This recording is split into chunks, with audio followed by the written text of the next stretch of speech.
નમસ્કાર મિત્રો, સ્વાગત છે આપણી ચેનલ રાઇઝિક એજ્યુકેશનમાં। આજના વિડીયોમાં આપણે આધાર કાર્ડથી મોબાઈલ લિંક છે કે નહીં, કયો નંબર લિંક છે તો તેના વિશે જાણીશું। અને મોબાઈલ ચેન્જ કરવા માટે અપડેટ મોબાઈલ માટે આપણે ઓનલાઈન મોબાઈલથી ઘરે બેઠા આપણે ઓનલાઈન કરીશું। સૌપ્રથમ આપણે મોબાઈલ કયો લિંક છે તે જોઈશું। એના માટે SSUP સર્ચ કરીશું, એટલે જે પહેલી વેબસાઇટ છે આધાર કાર્ડની, અહીંયા તમે જોઈ શકો છો, તેના પર ક્લિક કરશો એટલે આ રીતે ખુલશે। તેમાં તમે નીચે સ્ક્રોલ કરશો એટલે ઘણા બધા ઓપ્શનો દેખાશે। અહીંયા તમે જોઈ શકો છો, નીચે સ્ક્રોલ કરશો એટલે આ રીતે ઓપ્શનો દેખાશે। તેમાં આપણે નીચે ચેક આધાર વેલિડિટી પર આપણે ક્લિક કરવાનું છે। જેવું તેવું તમે ક્લિક કરશો તે આ રીતે ઇન્ટરફેસ ખુલશે।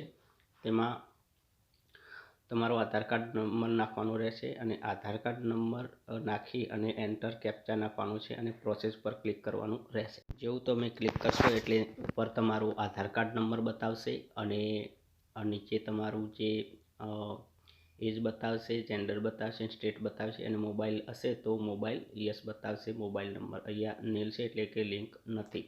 તો આપણે અપડેટ કરવા માટે, મોબાઈલ ચેન્જ કરવા માટે આપણે ઓનલાઈન એક વેબસાઇટ છે, તો ફરીથી આપણે સર્ચ કરીશું। સર્ચ બોક્સમાં IPPB એટલે કે ઇન્ડિયન પોસ્ટ પેમેન્ટ બેંક જે લિંક છે તેના પર આપણે ક્લિક કરવાનું રહેશે। તો મોબાઈલ ચેન્જ કરવા માટે આપણે અપડેટ કરવા માટે આ લિંક ઉપર જઈશું એટલે આ રીતે ઇન્ટરફેસ ખુલશે। તેમાં ઇન્ટરફેસ ખુલે એટલે નીચે તમે અહીંયા ઉપર લાલ જે પટ્ટી છે તેના ઉપર દેખાય સર્વિસ રિક્વેસ્ટ, એના પર આપણે ક્લિક કરવાનું રહેશે। જેવું તમે સર્વિસ રિક્વેસ્ટ ઉપર ક્લિક કરશો એટલે બે ઓપ્શન ખુલશે, IPPB કસ્ટમર અને નોન IPPB કસ્ટમર। તો આપણે IPPB કસ્ટમર પર ક્લિક કરશો એટલે આગળની પ્રોસેસ ખુલશે।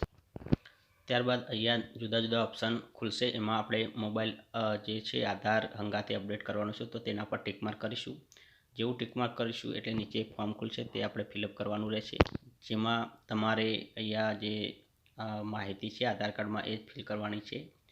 અને નીચે નિયરેસ્ટ પોસ્ટ ઓફિસ એના પર તમે ક્લિક કરશો એટલે તમારા તાલુકામાં જે પોસ્ટ ઓફિસ હશે નજીકમાં તેના પર ઓટોમેટિક લિસ્ટ ખુલશે, તેના પર ક્લિક કરવાનું રહેશે। તો બીજી માહિતી ઓટોમેટિક ફિલ થઈ જશે તમે પોસ્ટ ઓફિસ સિલેક્ટ કરશો એટલે।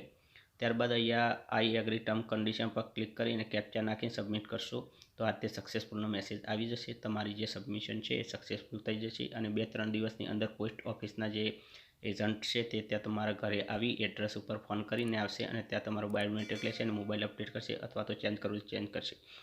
આટલી માહિતી હતી। વિડીયો ગમે તો વિડીયોને લાઇક કરજો, ચેનલમાં ન હોય તો ચેનલને સબસ્ક્રાઈબ કરજો। Thank you for watching. જય હિન્દ।